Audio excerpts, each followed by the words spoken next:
Todas las batallas son importantes, pero no todas las batallas importantes son tan cruciales o decisivas como la que se libró en un campo a 6 millas al norte del pueblo de Hastings en 1066.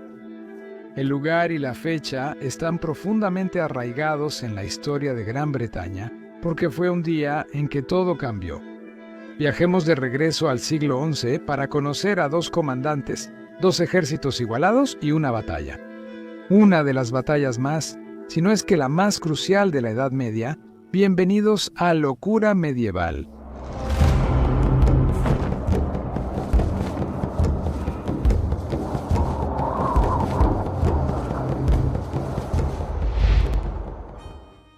Esta isla real. La primera invasión documentada de Bretaña fue en 700 a.C., cuando los altos y rubios celtas conquistaron a los ibéricos de baja estatura y cabello oscuro. Fue una de sus muchas tribus celtas, los Britons, la que le dio su nombre a la isla. Luego vinieron los romanos, primero en el año 55 a.C. y después en el año 43 después de Cristo, cuando Claudio invadió de verdad y, excepto Escocia, conquistó toda la isla. Los romanos gobernaron más de 400 años, protegiendo a los britanos de invasores salvajes como los pictos, escoceses y piratas germánicos llamados sajones. Pero a principios del siglo V, los romanos empezaron a retirarse mientras el imperio caía, y así comenzaron la Edad Media. En el siglo VII, los sajones de Alemania, los jutos de Jutlandia y los anglos de algún lugar intermedio llegaron. Luego, a finales del siglo VIII, llegaron los vikingos con sus saqueos, pillajes y asentamientos. Los vikingos saquearon y luego se asentaron en la Francia occidental, la actual Francia. Sí, los normandos, que vivían en el norte de Francia, eran vikingos originarios de Dinamarca, Noruega y Suecia, que saquearon y luego se establecieron ahí. Rollo, primer gobernante de Normandía, juró lealtad a Carlos III en el año 911. Una vez que se expandió para convertirse en el Ducado de Normandía, la dinastía tuvo una gran influencia en la política, la cultura y el control militar de la Europa medieval. Para el año 1066, Inglaterra, controlada por los anglosajones, era uno de los países más ricos de Europa. Su trono, de los más codiciados. En enero de ese año, en las pequeñas aldeas de Inglaterra donde vivía la mayoría de la gente, en su mayor parte la vida era buena. Era una vida dura y todos debían trabajar mucho para sobrevivir. Siempre había recompensas por el trabajo, ya que en tiempos de paz abundaban la comida y bebida y los impuestos eran bajos.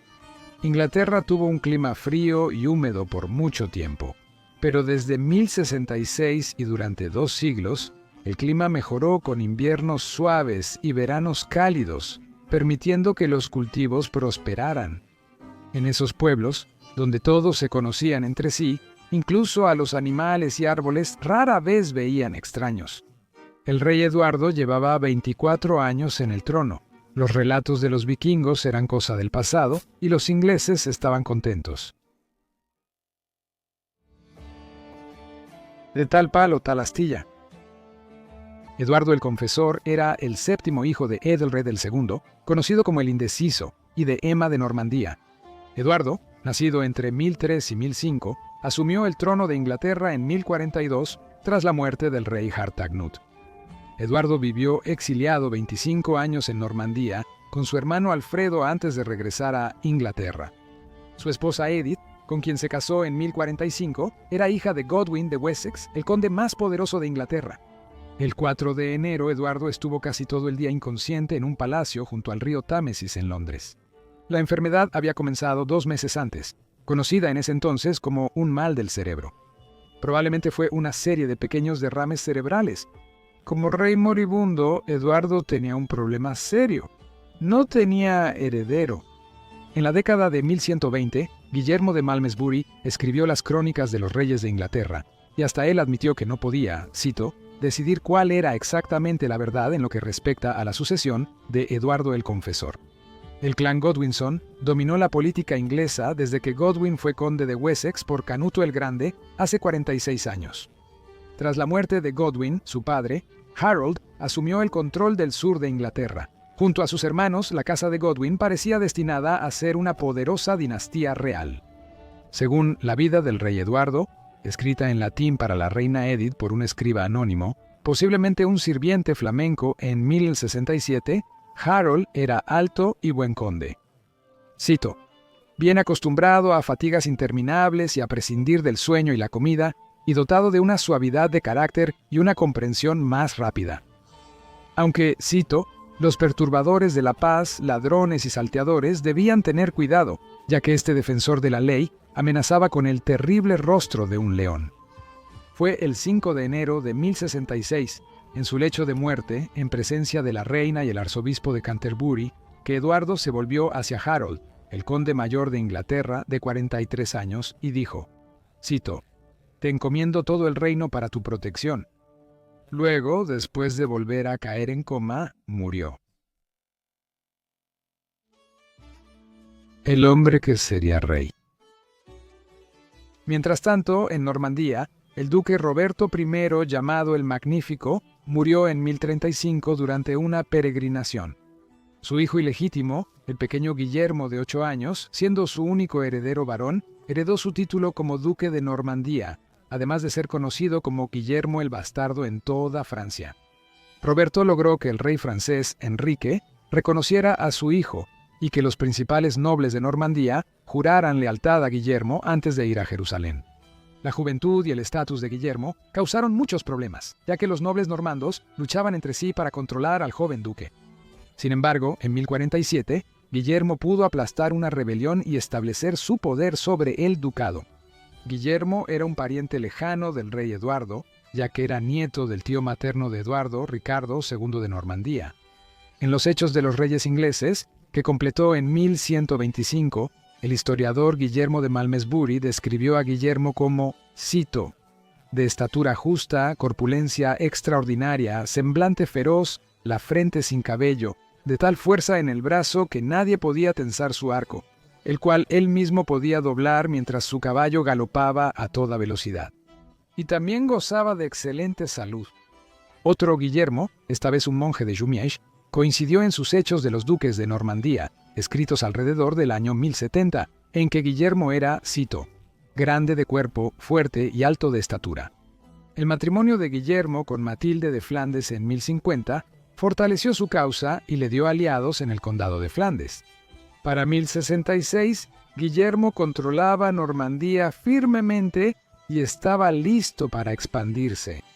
Cuando le llegó la noticia de la muerte de Eduardo, Guillermo estaba listo para convertirse en rey de Inglaterra. Después de todo, fue el propio Eduardo quien le había prometido el trono hace más de 15 años, allá por el año 1051. Y es cierto que la crónica anglosajona sí menciona una visita de Guillermo a Inglaterra en ese año, pero no sabemos con qué propósito. Así que ahora Eduardo el Confesor yace muerto, y dos hombres poderosos y ambiciosos creían que ambos tenían derecho al trono.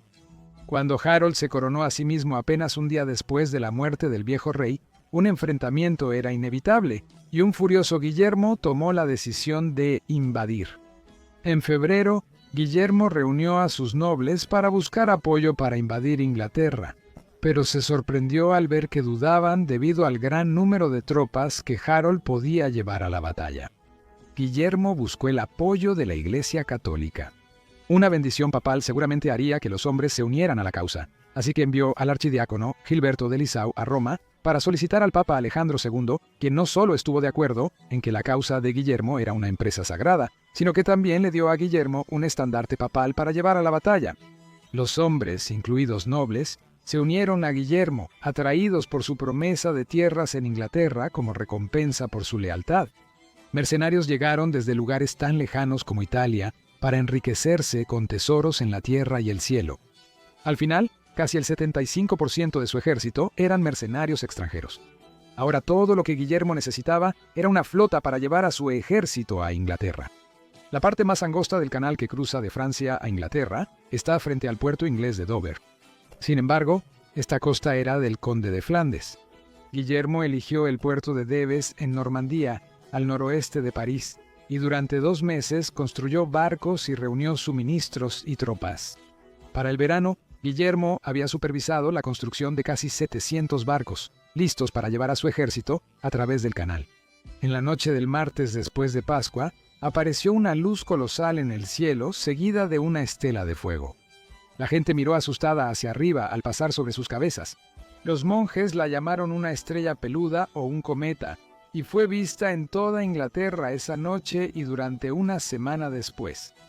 Hoy sabemos que era el cometa Halley, pero en 1066, para los ingleses medievales, se veía como un presagio de desgracia, una señal del fuego y la ira del cielo sobre la tierra.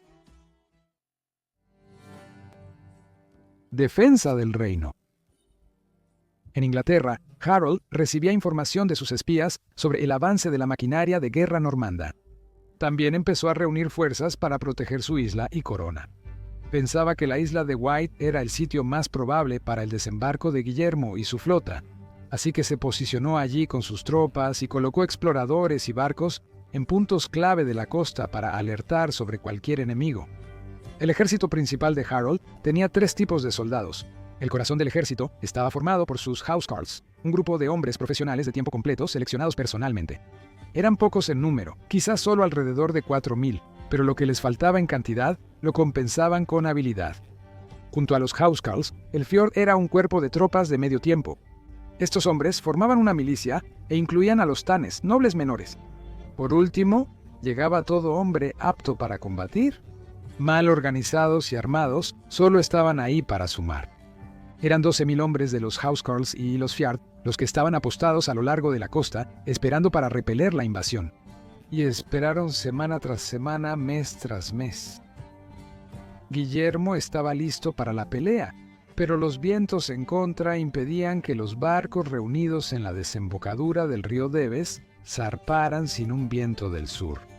Haroldo no solo perdía la paciencia, también se estaba quedando sin provisiones, ya que alimentar a un gran ejército era costoso. La cosecha se acercaba y muchos hombres ansiaban volver a casa.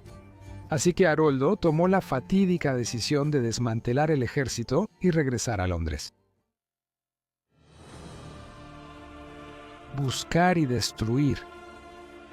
En agosto, el rey Haroldo Hardrada de Noruega terminó sus planes de invasión. Tras salir de casa con su flota, reunió más hombres y barcos en Shetland y Orcadas antes de ir a Escocia para encontrarse con Tostig, hermano de Haroldo Godwinson, quien, exiliado por su hermano, había traído más barcos. Una vez que llegaron a Northumbria, en la costa este de Inglaterra, los vikingos arrasaron Yorkshire y avanzaron en barco por el río Ouse. Su objetivo era llegar a la ciudad de York. Una vez que escuchó la noticia, Harold no tuvo más opción que enfrentar el peligro de frente. Rápidamente reorganizó su ejército y, con determinación, comenzó la larga marcha hacia el norte con sus housecarls, reuniendo hombres del fiordo a medida que avanzaban.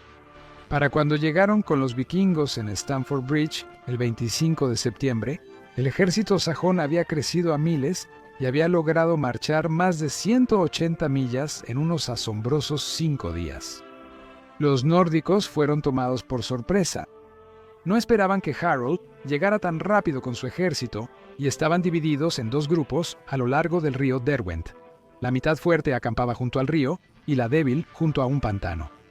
Los vikingos estaban tan desprevenidos que ni siquiera llevaban puesta la armadura de cota de malla, ya que se la habían quitado y la dejaron en los barcos antes de descansar bajo el sol en el lado oeste del río. Los sajones avanzaron, atrapando a estos vikingos en un cuello de botella, ya que no tenían a dónde ir excepto cruzar un estrecho puente de madera que unía ambos lados del río. Todos los nórdicos en la orilla oeste que no pudieron cruzar el puente fueron masacrados. En su crónica, La historia de los ingleses, publicada cerca de 1129, el historiador Enrique de Huntingdon narra cómo un nórdico se mantuvo firme en la entrada del puente. Cito: «Aquí, un solo noruego, cuyo nombre debería haberse conservado, tomó posición en un puente y, derribando a más de 40 ingleses con un hacha de batalla, el arma de su país, detuvo el avance de todo el ejército inglés. Al final, alguien llegó por debajo del puente en un bote y le clavó una lanza a través de las rendijas del piso. Muerto el guerrero vikingo, los sajones cruzaron el puente, donde los nórdicos formaron un muro de escudos para resistir el ataque. Los sajones también entrelazaron sus escudos y cargaron. La batalla continuó durante horas. Quien lograra romper el muro ganaría, pero los vikingos estaban en desventaja sin su armadura y eventualmente una pequeña abertura en su muro se fue haciendo cada vez más grande. Los hombres de Harold rodearon a los noruegos. Adrada murió por una flecha en la garganta y su ejército colapsó. Más tarde se dijo que murieron tantos en un área tan pequeña que los huesos blanqueados aún yacían allí 50 años después de la batalla. Harold seguía como rey, pero tras regresar triunfante a York recibió la noticia. Guillermo, duque de Normandía, ha desembarcado en la costa sur. La tierra prometida. Justo cuando Harold estaba en el norte de Inglaterra luchando contra los normandos, el viento finalmente cambió de dirección en la costa francesa y la enorme flota de invasión de Guillermo pudo zarpar. Al atardecer, los barcos normandos zarparon entre el estruendo de platillos y trompetas. Había sido una locura cargar los barcos después de semanas de espera. Guillermo de Poitiers, quien escribió la Gestor Gailemi, la narración de la batalla de Hastings, que fue terminada antes del año 1077, dijo, cito, «Su prisa era tan grande que algunos temían quedarse atrás. Casi 700 barcos transportaron 2.000 caballos y 7.000 hombres. Guerreros inquietos que habían estado esperando impacientemente durante semanas para enfrentarse a los ingleses. Eran alrededor de las 9 de la mañana del 28 de septiembre, cuando los barcos desembarcaron en la bahía de Pevensey, en East Sussex, a unas 10 millas al oeste de Hastings. Los primeros en desembarcar fueron los arqueros, listos para el enfrentamiento. Pero no había nadie allí. Guillermo y sus hombres no podían creer su suerte. Nadie podría haber predicho jamás que Harold y su ejército estarían a cientos de millas de distancia, todavía celebrando su victoria en el norte. Ahora Guillermo no tenía otra opción más que hacer que Harold viniera hacia él rápidamente.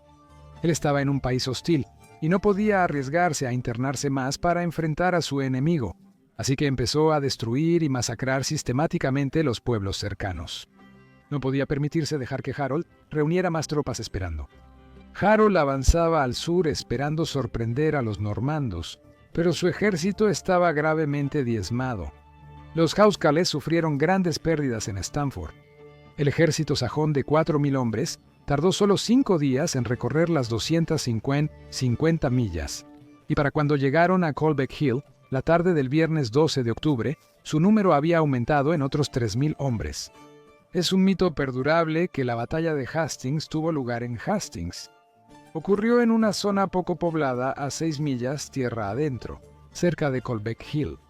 El lugar más tarde se conoció como Battle por razones obvias, y una vez que se construyó una abadía allí, surgió un pueblo a su alrededor. Fue en Battle donde Harold y sus hombres acamparon esa noche.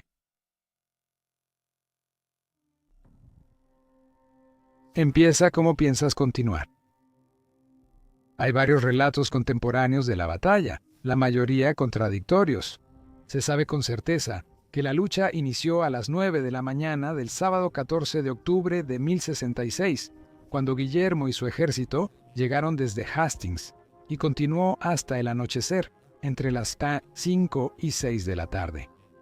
Haroldo formó a sus hombres en la cima de una pendiente empinada, con la línea de media milla y los extremos cubiertos por bosques. El ejército sajón consistía completamente en infantería, que luchaba unida como uno solo, usando el muro de escudos para desgastar a sus enemigos. Los hombres estaban formados hombro con hombro, muy juntos, con los escudos al frente, ligeramente superpuestos para poder blandir sus hachas. Los escudos pintados que llevaban los Housecarls estaban reforzados con metal. Los que usaban los campesinos probablemente solo eran adaptaciones de puertas o contraventanas. Todos los hombres recibieron órdenes estrictas del rey de no permitir que se filtrara ninguna luz entre los escudos. Detrás del muro, más hombres aguardaban, menos armados y en filas de 6 a 10 de fondo. Harold, segundo rey de Inglaterra, estaba en la cima de la colina sobre un caballo negro, observando la escena bajo sus 2 estandartes. Para los normandos, los caballeros a caballo eran clave en su estrategia. Criaban sus sementales por su fuerza y habilidad, entrenándolos para atacar con cabezazos, patadas y mordidas. Los caballeros estaban equipados con espadas anchas pesadas, lanzas y jabalinas, y usaban cotas de malla y cascos como los Housecarls ingleses, además de portar largos escudos en forma de cometa, aunque los caballos no tenían protección. La caballería de Guillermo era la fuerza más poderosa y el orgullo de su ejército. Los arqueros usaban arcos cortos, pues el arco largo, de mayor alcance, aún era un arma del futuro. Los infantes normandos portaban espadas cortas o hachas, usaban cascos de acero y camisas de cuero grueso o cota de malla. Los normandos estaban en desventaja al pie de la colina. Guillermo, duque de Normandía, a caballo, portaba una maza y un bastón con punta de metal, sentado bajo el estandarte papal para recordar que era una misión de Dios. Guillermo organizó a sus hombres en 3 grupos: los bretones a la izquierda, liderados por Alan el Rojo; los franceses y los flamencos a la derecha, bajo Guillermo Fitzosborne y el conde Eustaquio, segundo de Orlong. En el centro, bajo su mando, estaban los normandos. Guillermo puso a los arqueros al frente para debilitar a los hombres en el muro de escudos y facilitar el avance de los 2000 caballeros. Se escucharon rugidos de ambos lados y los sajones que mantenían su posición empezaron a golpear sus escudos. Alguien tenía que hacer el primer movimiento, así que Guillermo ordenó a sus hombres comenzar la marcha cuesta arriba hacia el enemigo. Cuenta la leyenda que un juglar o trovador normando llamado Taillefer avanzó solo. Después de pedirle permiso a Guillermo para hacerlo, subió la colina montado, cantando y lanzando su espada al aire para atraparla. Según Huntington, los sajones quedaron asombrados por sus supuestas apuestas. Al llegar a la primera línea, se dice que Taillefer se lanzó contra los ingleses y logró matar a 2, incluido un abanderado, antes de ser derribado. Detrás del juglar venían los arqueros, pero al disparar cuesta arriba sus flechas apenas impactaban, pues pasaban sobre las cabezas de los sajones o se clavaban en sus escudos. A medida que los normandos se acercaban, Poitiers escribe, cito: «Los ingleses mataron y mutilaron a muchos con sus proyectiles. Lanzaron jabalinas y proyectiles de varios tipos, hachas mortales y piedras atadas a palos.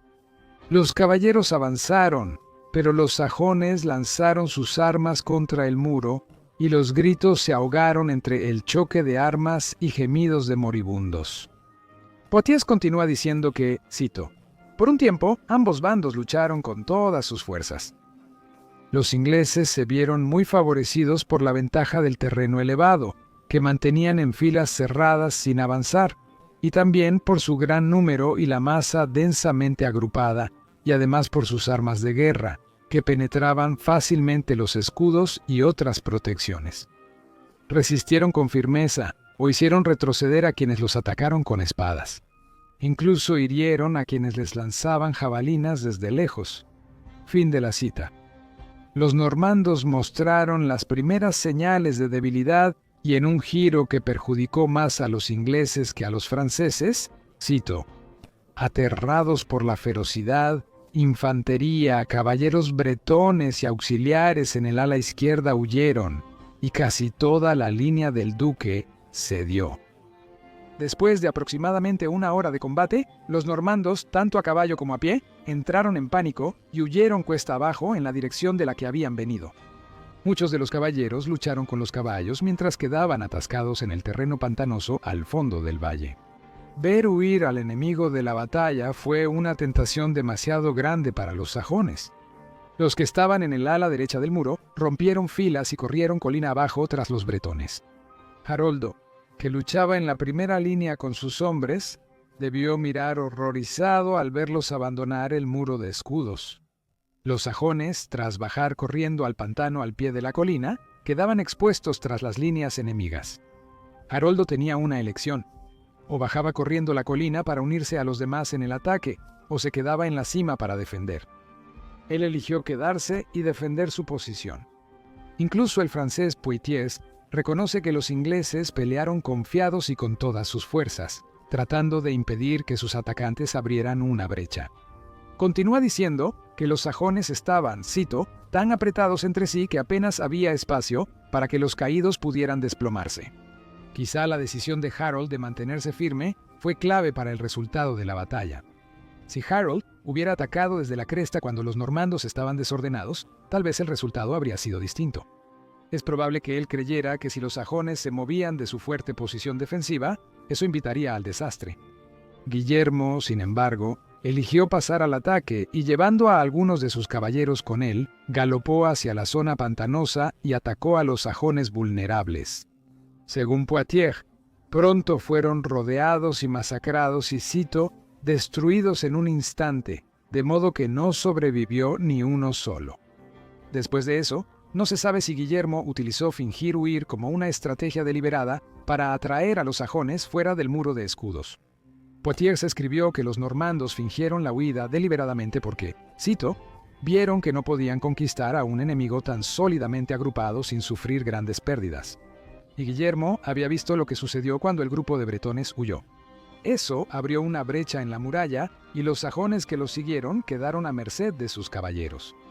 Para los normandos era atacar y retirarse, atacar y retirarse. Mientras el ejército inglés los perseguía y quedaba expuesto lejos de la muralla protectora, eran sistemáticamente aniquilados cuando los normandos giraban sus caballos, los rodeaban y los masacraban hasta el último hombre.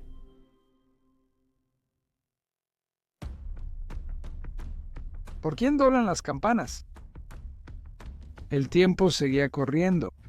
La mayoría de las batallas medievales eran breves, pero esta se volvía una de las más largas y reñidas, y la muralla de escudos aún resistía. Mientras la luz del día llegaba a su fin, Harold sabía que si sus hombres lograban resistir hasta el anochecer, era probable que llegaran refuerzos y podrían comenzar la pelea del día siguiente con muchos más soldados frescos. El único problema era que las bajas sajonas comenzaban a salirse de control. El ataque normando causó muchas muertes en el frente, que ahora tenía hombres menos experimentados. Guillermo sabía que su estrategia estaba desgastando lentamente al enemigo, pero también era consciente de la llegada de la noche. Así que, con solo una hora de luz de día restante, tomó la decisión de reunir a todo su ejército en una sola masa sólida.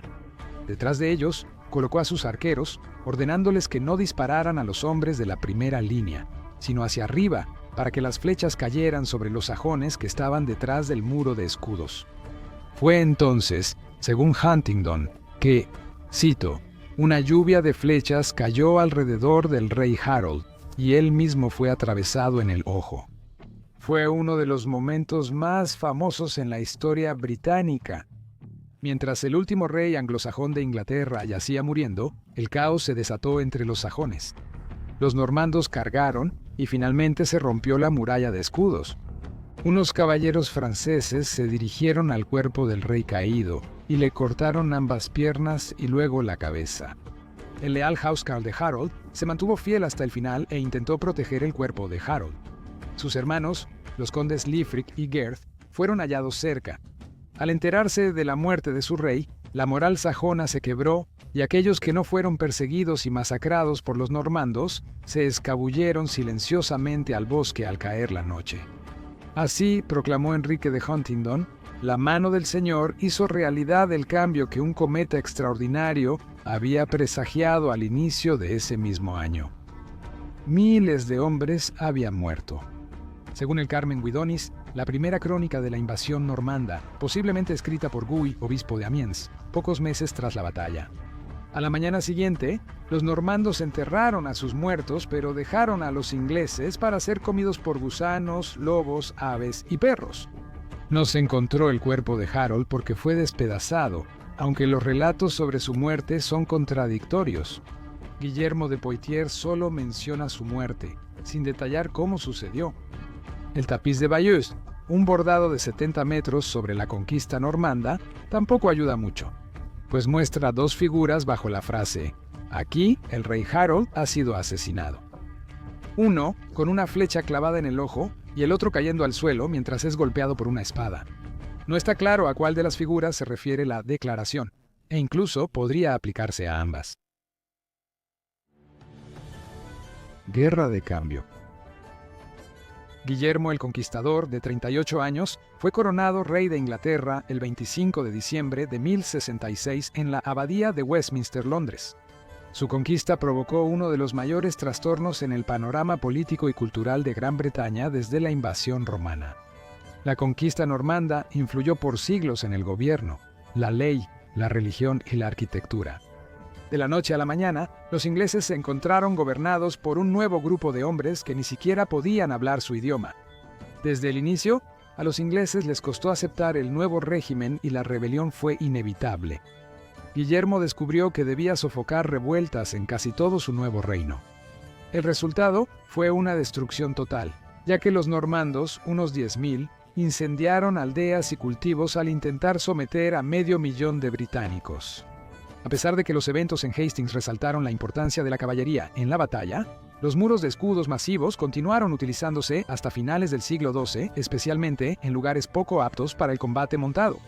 La viuda de Eduardo el Confesor y hermana de Harold, Edith, perdió a sus 4 hermanos restantes en las batallas de Stamford Bridge y Hastings. Fue la única miembro relevante de la familia Godwin que sobrevivió a la conquista normanda y se quedó en Inglaterra, mientras los hijos de Harold huyeron a Irlanda.